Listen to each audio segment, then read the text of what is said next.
The correction. The crystal chandeliers of Fortuna illuminated the pristine white tablecloths as Naomi Parker moved with practiced grace between tables. Her experienced hands balanced 3 plates of pan-seared halibut with the precise confidence that came from years in Chicago's finest restaurant. The evening air buzzed with the soft murmur of wealthy patrons discussing business deals and social gossip over $300 bottles of wine. A single moment of recognition can rewrite destinies that seemed set in stone. Inside this prestigious Chicago, restaurant fate unfolded as a waitress's knowledge of Chinese characters transformed 2 lives forever, with one unexpected observation about ink etched on skin. The evening had progressed like any other until he walked in. Vincent Salvatore, whose name circulated in hushed tones throughout the city's business district. Power radiated from him like heat from burning coal as the maitre d' escorted him to the corner table permanently reserved for his unscheduled visits. Naomi felt her heartbeat quicken as she was directed to serve his table, a responsibility that had reportedly ended careers of servers who had displeased him. She approached with professional composure, studying the sharp lines of his Italian suit rather than meeting his calculating gaze. "Your preferred scotch, Mr. Salvatore," she said, placing the crystal tumbler precisely 2 inches from his right hand, noticing as she did the edge of what appeared to be Chinese characters peeking from beneath his sleeve as he reached for the glass. Without thinking, Naomi tilted her head slightly, her grandfather's lessons flooding back as she recognized the elegant strokes of handsy that had been part of her childhood. The characters were beautiful, but something wasn't right about their arrangement. Vincent caught her studying his wrist and slowly rolled his sleeve back, revealing more of the intricate tattoo that sprawled across his forearm. "Something amusing about my ink?" he asked, his voice deceptively soft but carrying an undercurrent that made nearby patrons suddenly find their meals fascinating. "No, sir," Naomi replied, fighting the instinct to step back. "I just noticed the Chinese characters are unusual." The last word hung in the air between them like a suspended drop of water, ready to fall and create ripples neither could predict. His eyes narrowed dangerously as he gestured for her to continue, the entire restaurant seeming to hold its collective breath. "How?" he asked, the question more command than inquiry, his fingers now drumming once against the white tablecloth. "The characters," Naomi explained, her voice steady despite her racing heart. "They don't translate to strength through silence, as you might have been told." She paused, weighing her next words carefully, knowing they might cost her job or worse. The restaurant's ambient noise faded away as Vincent leaned forward slightly, his expression unreadable. "What do they say then?" he asked, the question soft but carrying to every corner of the suddenly silent dining room. Naomi swallowed hard, fighting the urge to fabricate a more palatable translation. "Sir, the characters actually translate to cheap noodles," she finally admitted, bracing herself for the explosion that would surely follow such a revelation. When Vincent Salvatore laughed, it was perhaps the most terrifying sound Naomi had ever heard. Not because it was menacing, but because it was genuine. The harsh lines of his face transformed momentarily into something almost human, something touched by actual amusement. "For years," he said, shaking his head as the laughter subsided. "5 years I've worn what I thought was a tribute to my late wife's philosophy on life, thinking it was her mantra about finding strength in silent dignity." His eyes met Naomi's, curiosity replacing the initial flash of anger. Conversations gradually resumed around them as the immediate danger seemed to pass. But Naomi remained rooted to the spot, caught in Vincent's evaluating gaze. "How exactly does a waitress at Fortuna recognize Chinese characters?" he asked, gesturing to the chair across from him. "My grandfather taught Chinese literature at Beijing University for 40 years before moving here," Naomi explained, remaining standing despite his invitation to sit. "He opened a calligraphy school downtown and taught me every day after school when I was growing up." Vincent's eyes flickered with something like respect as he gestured more insistently toward the chair. "Sit," he said, his tone making it clear this was not a request any reasonable person would decline, "and tell me what these characters should have been." With the cautious movements of someone approaching an unpredictable animal, Naomi lowered herself into the chair, acutely aware that every employee in the restaurant was watching this unprecedented scenario unfold. "No one simply sat with Vincent Salvatore during business hours, may I?" she asked, gesturing toward his arm with a hesitance that betrayed her awareness of exactly who he was. When he extended his wrist across the table, she gently turned his arm to better examine the characters, trying to ignore how the entire restaurant had gone silent again. "The artist reversed the order and misconnected several strokes," she explained, her finger hovering just above his skin without touching it. "These two characters, when written correctly and in proper order, would mean strength through silence. But as they are now..." Vincent studied her face with the intensity of a man accustomed to detecting lies, finding none. "Jing always said the same thing when things got difficult," he said softly, a distant memory clouding his eyes. "Find strength in silence." She wrote it down for the tattoo artist. "Without the proper characters," Naomi whispered, understanding dawning on her face as pieces clicked into place. A server approached their table but retreated instantly at a look from Vincent, who seemed lost in thought for a moment before refocusing on Naomi with unnerving intensity. "You could have lied or said nothing at all," he observed. "Most people in this city would." "My grandfather says truth is the only luxury that matters," Naomi replied, then immediately wondered if she'd overstepped. One didn't typically offer life philosophy to men like Vincent Salvatore, who controlled half the city through means no one discussed in polite company. The corner of Vincent's mouth twitched upward in what might have been the beginning of a smile as he reached for his phone. "Your shift ends now," he stated rather than asked, typing something briefly before returning his attention to her stunned expression. "I'm not finished until 11, Naomi protested automatically, then regretted the words as soon as they left her mouth. Contradicting Vincent Salvatore was rumored to be unwise at best, dangerous at worst. "You are today," he replied simply as the restaurant manager appeared beside their table, looking simultaneously terrified and apologetic. "Thomas will cover your tables and your tips will be tripled for the inconvenience." "Why?" Naomi asked, the word escaping before she could consider its wisdom, her hands gripping the edge of the table as though it might anchor her in this surreal moment. Vincent stood, rebuttoning his suit jacket in one fluid motion that spoke of practiced elegance. "Because I want you to introduce me to your grandfather," he said, his tone making it clear this was happening regardless of her preference. The world Naomi had carefully constructed, working at Fortuna to pay for her graduate studies, keeping a low profile, avoiding the attention of powerful men like Vincent Salvatore, seemed to shimmer and dissolve around her as she realized her life had just irrevocably changed course with a single observation about some misplaced brushstrokes on a stranger's skin. The connection. The bell above the door of Zhang Calligraphy chimed softly as Naomi led Vincent Salvatore into her grandfather's shop. The sweet fragrance of ink and parchment enveloped them, creating an atmosphere of timeless tranquility. The contrast between this gentle space and the man beside her couldn't have been more stark. Wei Jiang looked up from a delicate brush painting, his experienced hands pausing mid-stroke as his eyes assessed the visitor with a wisdom that came from decades of observing human nature. He showed no fear, only curiosity as he set down his brush with deliberate care. "Grandfather, this is Mr. Salvatore," Naomi began, the formal introduction feeling absurd given the circumstances. "He has some Chinese characters he'd like you to look at." The businessman with the incorrect tattoo, Wei nodded matter-of-factly, ignoring Naomi's mortified expression. "Yes, I've heard whispers about your ink from students who dine at Fortuna." Vincent's eyebrows rose slightly, the only indication of surprise on his otherwise composed face. "News travels fast," he remarked, studying the elderly man with newfound interest as Wei gestured for him to take a seat on a wooden stool beside his workbench. "In my experience, Mr. Salvatore, powerful men are often surrounded by people too afraid to tell them uncomfortable truths," Wei said, adjusting his glasses as he examined Vincent's forearm.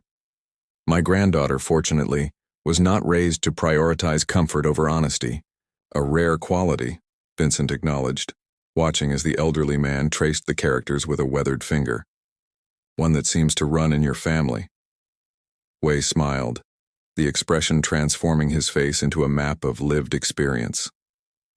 Jing would have found this amusing, I think, he said softly, catching Vincent's sharp intake of breath at his wife's name. You knew my wife? He asked, the carefully constructed walls around his grief momentarily visible in his widened eyes and slightly parted lips. The question hung in the ink-scented air between them, fragile as rice paper. She came here. The first lesson began 3 days later in a private room at the back of Wei's calligraphy shop, the air fragrant with ink and freshly prepared paper. Vincent arrived precisely at 7 p.m., his driver waiting outside while curious neighbors peered through windows at the unusual visitor. Before we begin learning the correct characters, Wei instructed, setting down a tray of oolong tea, you must understand the philosophy behind each stroke. His weathered hands demonstrated with practiced elegance as Naomi translated certain phrases from Mandarin to English. The tension in Vincent's shoulders seemed to ease slightly as he watched the careful movements. His normally vigilant eyes focused entirely on the paper before him. For once, the constant scanning of exits and threats was temporarily suspended. Your wife came here to reconnect with parts of herself she feared were fading, Wei explained, showing Vincent a delicate ink painting Jing had completed years before. She worried that immersion in your world was causing her to lose her identity.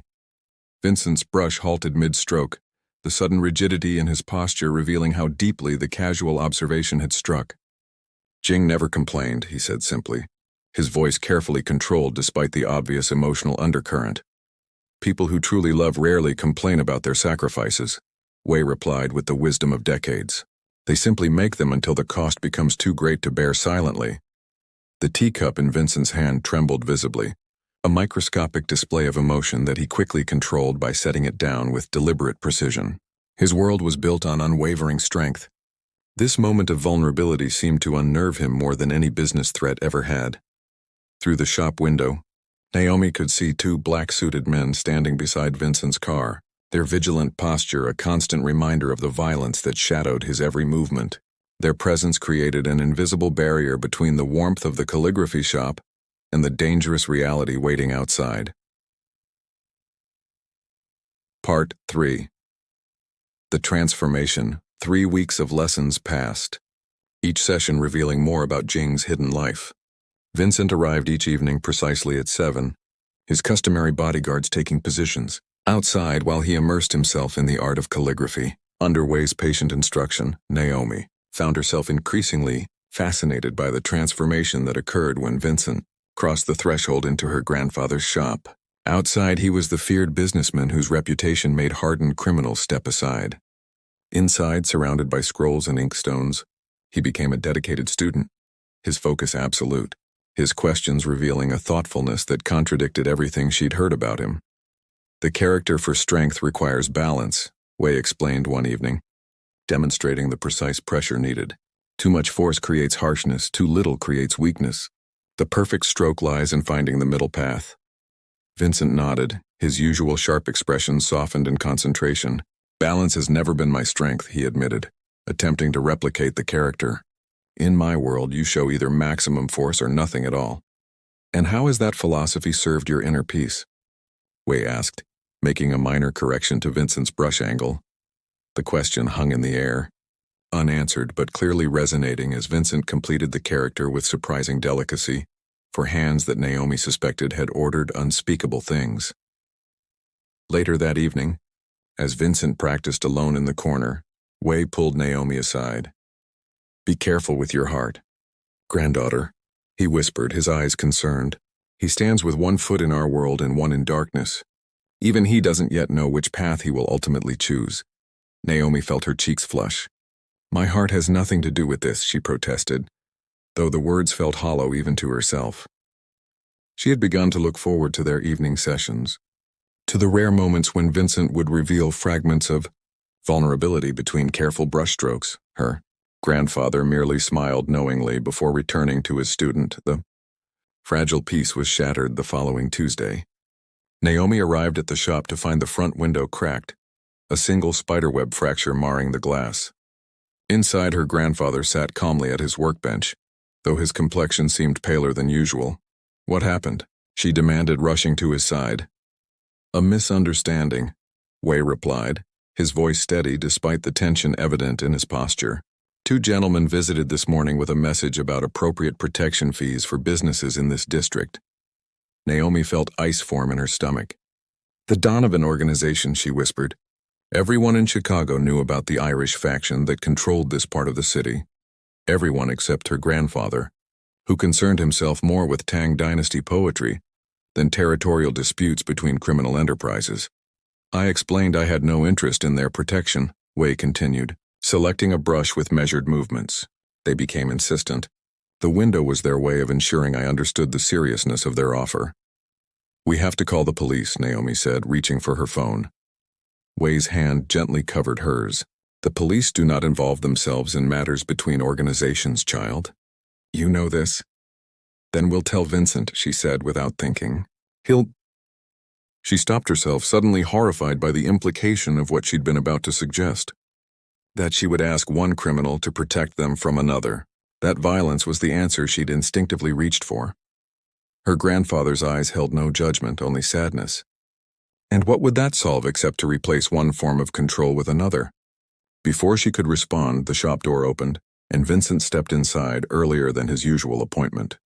His eyes immediately took in the cracked window, Wei's careful composure and Naomi's distress. His expression hardened as he crossed to them in 3 quick strides. Donovan's? He asked simply. Wei nodded, seemingly unsurprised by Vincent's immediate understanding of the situation. They were quite insistent about their new protection arrangement for this street. Something dangerous flickered across Vincent's features.